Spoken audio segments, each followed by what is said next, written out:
Bonsoir, la tendance était à l'accalmie ce dimanche, mais on va évidemment revenir sur la vague orageuse qui s'est poursuivie la nuit dernière avec malheureusement un lourd bilan. 3 personnes ont perdu la vie dans le département de l'Aube avec la chute d'un arbre sur une voiture. 3 des 4 occupants ont malheureusement perdu la vie. Des orages accompagnés de violentes rafales de vent. Beaucoup de pluie également dans le département de la Haute-Marne, notamment du côté de Poisson. Il est tombé plus de 100 mm et d'importantes inondations ont touché la commune. Vous le voyez sur ces images, de nombreux habitants ont été sinistrés. Et puis un peu plus tard, c'est en Suisse que les intempéries ont sévi. Il est tombé jusqu'à plus de 200 mm de pluie dans les Alpes, avec des crues importantes, notamment celle du Rhône, ici à Sierre, avec des opérations de sauvetage observées aujourd'hui. Les crues qui se sont poursuivies durant la journée. L'autoroute A9 dans le sud de la Suisse a été totalement inondée et coupée durant une bonne partie de la journée. Et puis il a également fait bien frais dans un certain nombre de régions ce dimanche, notamment au nord-est où il a plu durant une bonne partie de la journée. 18 degrés, pas plus à Nancy, pas plus de 17 du côté d'Aurillac. Pour demain,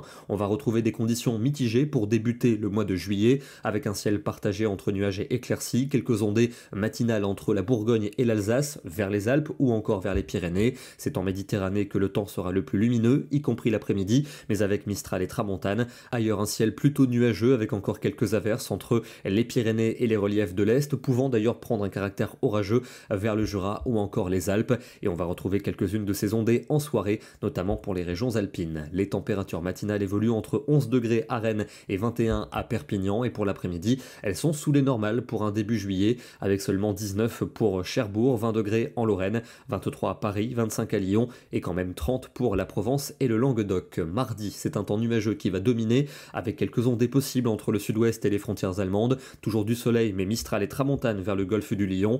Des températures basses pour la saison, seulement 19 à Bruxelles, 21 pour Paris et Clermont-Ferrand, 22 seulement à Bordeaux et quand même entre 27 et 28 pour la Méditerranée. Mercredi, des conditions maussades pour les frontières du nord-est avec de nombreux nuages et des passages pluvieux. On retrouvera davantage d'éclaircies en allant vers le sud, notamment pour le golfe du Lion, mais toujours avec Mistral et Tramontane. Des températures bien basses, notamment près des frontières du nord-est où elles seront quasiment automnales. 16 degrés pour Luxembourg, 17 seulement et du côté de Bruxelles. Il fera quand même jusqu'à 28 pour Marseille. Des conditions qui resteront mitigées jeudi avec un front très atténué entre la Gironde et le nord-est, des nuages et quelques gouttes. Dans le midi, un temps plus lumineux, notamment entre les Pyrénées et la Méditerranée. Les températures vont légèrement remonter pour vendredi, avec de plus belles éclaircies pour le sud, notamment vers la Méditerranée. Toujours un ciel nébuleux entre la Bretagne et la Belgique. Et puis pour le premier week-end de juillet, sans doute un front qui devrait s'enfoncer entre l'Aquitaine et la Lorraine samedi, avec à l'avant un nouveau risque d'orage entre les Pyrénées et les Alpes. Un risque qui pourrait s'atténuer pour dimanche. On aura bien sûr l'occasion de vous en reparler dans nos prochains bulletins. Et on va terminer sur les bords du lac Léman du côté suisse avec cet impact de foudre photographié la nuit dernière par Roger David Claude. Demain, nous serons le lundi 1er juillet et nous fêtons la Saint-Thierry. Bonne soirée et à demain.